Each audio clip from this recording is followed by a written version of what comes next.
दोस्तों, कैसे हैं आप? आई होप सभी अच्छे होंगे। आज मैं फिर आया हूँ एक टॉपिक लेकर, और टॉपिक है हमारा क्या, ग्रेशियम का नियम। जैसे कि आपने थंबनेल में देखा होगा कि ग्रेशियम का नियम है, और ग्रेशियम के नियम में वैसे हमारा इसे हम बोल सकते हैं या तो बैंकिंग से रिलेटेड बोल सकते हैं, या फिर हम जो है इसे बोल सकते हैं किससे, अर्थशास्त्र से, इकोनॉमिक्स से बोल सकते हैं।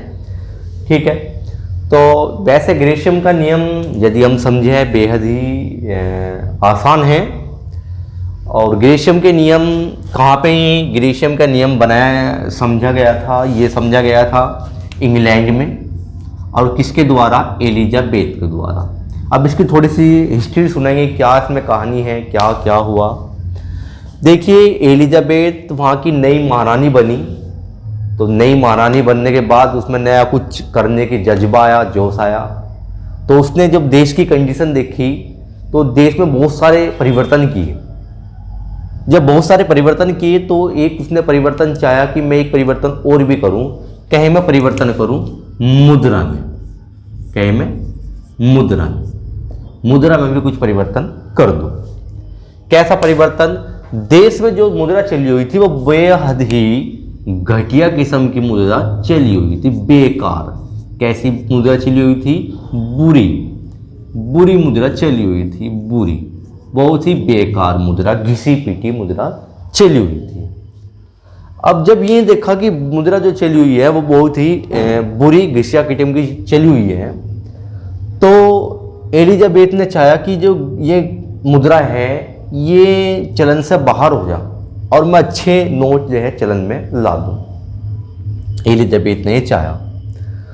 तो एलिजाबेथ ने क्या किया कि अच्छी मुद्रा बनाई। अच्छी का मतलब बहुत ही अच्छी मुद्रा बनाई, जो उसे पसंद आई वो उसने मुद्रा बनाई, नए नोट बनाए। तो सॉरी, उस टाइम सिक्के चले हुए थे वहां पे, तो नए सिक्के बनाए। तो पुराने सिक्के भी थे, नए डाल दिए उसने चलन में।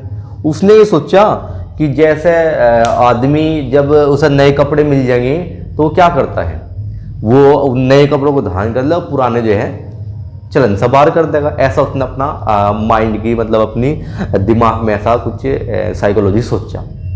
बट हुआ कुछ उल्टा ही, क्योंकि नोट पे नियम लागू नहीं होता। क्या हुआ वो देखिए जरा।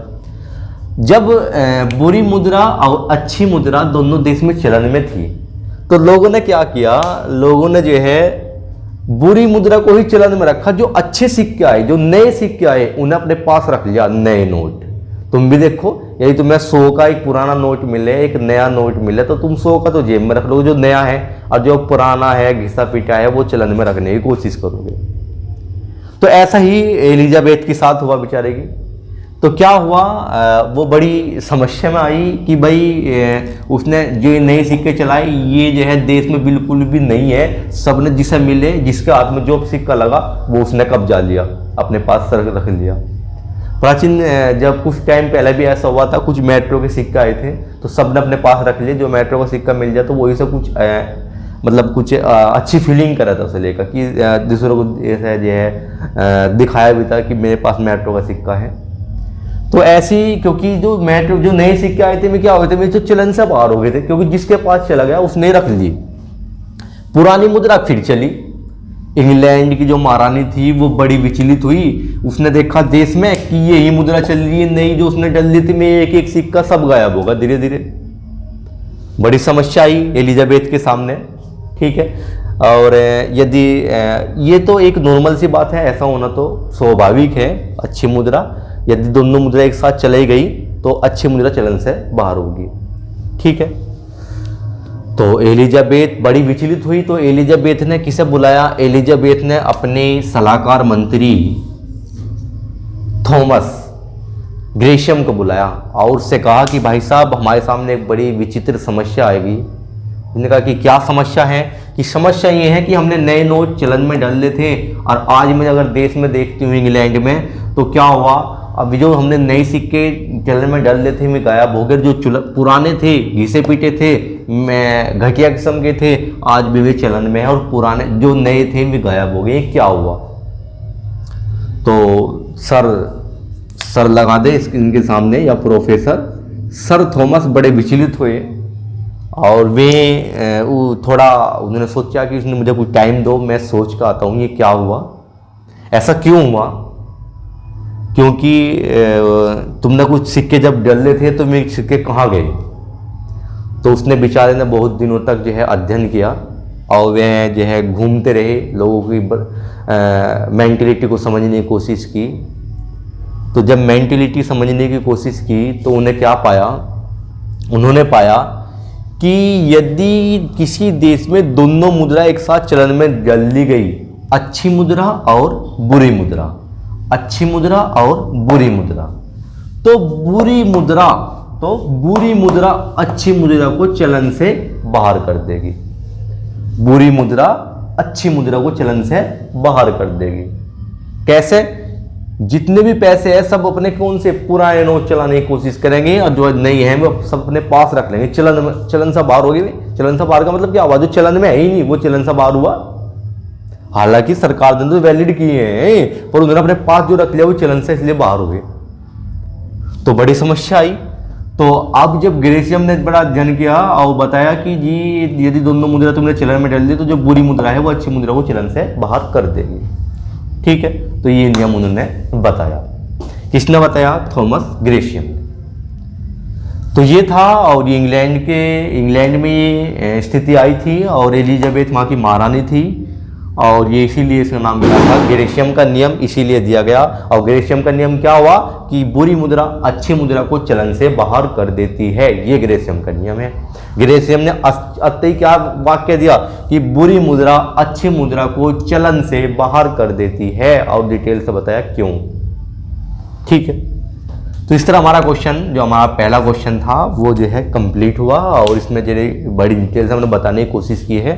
यदि आपको फिर भी कोई कन्फ्यूजन नहीं है तो आप कमेंट करके पूछ सकते हैं। इसके बाद नंबर नेक्स्ट कुछ मैंने अलग सा क्वेश्चन भी लिए हैं। हमारा पहला क्वेश्चन क्या है? पहला क्वेश्चन है देखा एन आउटलाइन ऑफ मनी के लेखक हैं। ये एक बुक है, एन आउटलाइन ऑफ मनी के लेखक कौन है?